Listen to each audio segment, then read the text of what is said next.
পাথারকান্দি নদী ভাঙ্গন এলাকা পরিদর্শন করলেন মন্ত্রী পীযূষ। লঙ্গাই নদীর ভাঙ্গনে বন্যায় ভাসছে বৃহত্তর পাথারকান্দি এলাকা।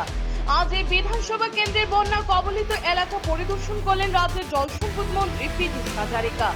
বিধায়ক কৃষ্ণেন্দু পাল, কমলাক্ষ দেবপুরকাস্ত, কৌশিক রায়, বিজয় মালাকার, জেলা বিজেপি সভাপতি সুব্রত ভট্টাচার্যকে নিয়ে পাথারকান্দির দক্ষিণ বিলবাড়ি অঞ্চলে লঙ্গাই নদীর ভাঙ্গনস্থল পরিদর্শন করেন তিনি।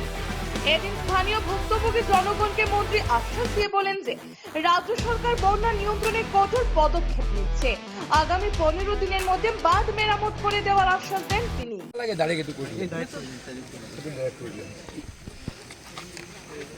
ভাই জলদি জলদি একটু শান্তি করে দিবেন, ঠিক আছে? আর এই যে ব্যাংক ডাউন না লাগে দাঁড়িয়ে একটু করে দিবেন। ভাই জলদি জলদি একটু শান্তি করে দিবেন, ঠিক আছে? আর এই যে ব্যাংকটু না পুরা ব্যাংকটু মানে একদম বেয়া কন্ডিশন।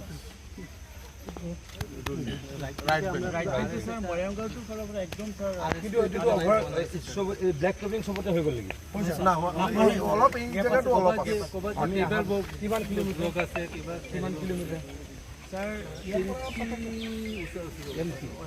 আমি ফিউচাৰ এইটো ৱাইডেনিং কৰিব লাগিব।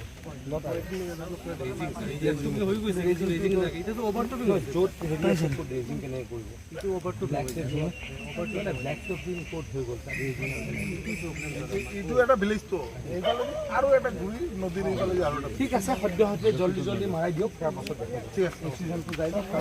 আৰু এই য'ত য'ত ব্ৰিজ হৈছে তাত কমিউনিকেশ্যনৰ এটা আমাৰ ৰাস্তা বা মথাউৰিত মানুহে অহা যোৱা কৰে। গতিকে ব্ৰিজকেইটা যদি আমি ফিল আপ কৰি নিদিওঁ মানুহে অহা যোৱা কৰিব নোৱাৰে। গতিকে দুটা কথা চিন্তা কৰি, এটা হৈছে মানুহে যাতে ভালকৈ অহা যোৱা কৰিব পাৰে, কমিউনিকেশ্যন যাতে ব্যাহত নহয়। ছেকেণ্ডলি যাতে আৰু সেই অংশৰে অহা এই 3-4 মাহত পানী নাহে, তাৰ কাৰণে আমি খুব ক্ষিপ্ৰতাৰে জিঅ' মেগা টিউব পেলাই এই 4টা ব্ৰিজৰে কাম সম্পূৰ্ণ কৰি দিম অহা 15 দিনৰ ভিতৰত। আৰু বহু লোক বৰ্তমান গৃহবন্দী আছে। চাওক, প্ৰকৃতিৰ কথাটো সকলোৱে জানি, মিজোৰামত অভাৱনীয়ভাৱে বৰষুণ বা ডিমা হাজোত অভাৱনীয়ভাৱে বৰষুণ হোৱাৰ কাৰণে গোটেই পানী আমাৰ কৰিমগঞ্জ আৰু বৰাকভেলী মানে কৰিমগঞ্জ নামি আহিছে। গতিকে ডেফিনেটলি কষ্ট হৈছে, কিন্তু আমাৰ চৰকাৰৰ ফালৰ পৰা যদি ৰিলিফ দিয়া হয় সেয়া ইতিমধ্যে দিয়া হৈছে। আৰু ঘৰ যদি ক'ৰবাত ভাঙিছে তেওঁলোকৰো ঘৰৰ ক্ষতিপূৰণো দিয়া হ'ব। সকলোখিনি নিশ্চয়কৈ খুব ভালদৰে কৰা হ'ব, মই প্ৰতিশ্ৰুতি দিছোঁ। গতিকে ব্ৰিজকেইটা যদি আমি ফিল আপ কৰি নিদিওঁ মানুহে অহা যোৱা কৰিব নোৱাৰে। গতিকে দুটা কথা চিন্তা কৰি, এটা হৈছে মানুহে যাতে ভালকৈ অহা যোৱা কৰিব পাৰে, কমিউনিকেশ্যন যাতে ব্যাহত নহয়। ছেকেণ্ডলি যাতে আৰু সেই অংশৰে অহা এই 3-4 মাহত পানী নাহে, তাৰ কাৰণে আমি খুব ক্ষিপ্ৰতাৰে জিঅ' মেগা টিউব পেলাই এই 4টা ব্ৰিজৰে কাম সম্পূৰ্ণ কৰি দিম অহা 15 দিনৰ ভিতৰত। আৰু বহু লোক বৰ্তমান গৃহবন্দী আছে।